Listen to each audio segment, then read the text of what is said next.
अच्छा डॉक्टर साहब ये बताइए कि अगर कोई शख्स यानी कि मैं या कोई भी जो पतला हो और वो ये कहे कि क्योंकि मैं पतला हूँ या मैं पतली स्मार्ट हूँ तो मुझे तो डायबिटीज नहीं हो सकती। डायबिटीज तो सिर्फ उन लोगों को होती है जो ओवरवेट होते हैं। आई नो कि डायबिटीज का ओवरवेट होने से ताल्लुक तो है, मगर आप ये बताइए कि क्या पतले लोगों को डायबिटीज नहीं हो सकती?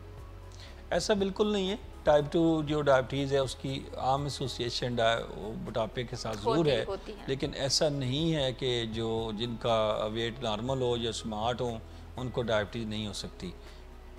एक तो ऑटोइम्यून डिजीज़ जो टाइप 1 डायबिटीज़ है वो तो डेफिनेटली हो सकती है, और दूसरी जो टाइप 2 डायबिटीज़ है उसमें भी कैटेगरीज होती हैं। उसमें एक कैटेगरी में ओवरवेट लोग होते हैं और एक कैटेगरी में नॉर्मल वेट वाले भी लोग होते हैं। ठीक है। पर डेफिनेटली आप ये समझ सकते हैं कि अगर हम एक वेट ऐसा फैक्टर ज़रूर है जिसको जो रिस्क फैक्टर है ओवरवेट होना डायबिटीज़ होने के लिए, तो जो मॉडिफाइबल है, यानी उसको आप तरमीम कर सकते हैं। आप अपने वेट को नॉर्मल रख सकते हैं, आप अपने वेट को कम रख सकते हैं, उससे डायबिटीज़ होने का खतरा बहरहाल कम हो जाएगा, चांसेस हम। और अगर डायबिटीज़ हो भी जाएगी तो आप ये सब मिलें कि अगर आप ओवरवेट नहीं है, ओबीज नहीं है, तो एक रिस्क फैक्टर हार्ट का तो बहरहाल कम है ना।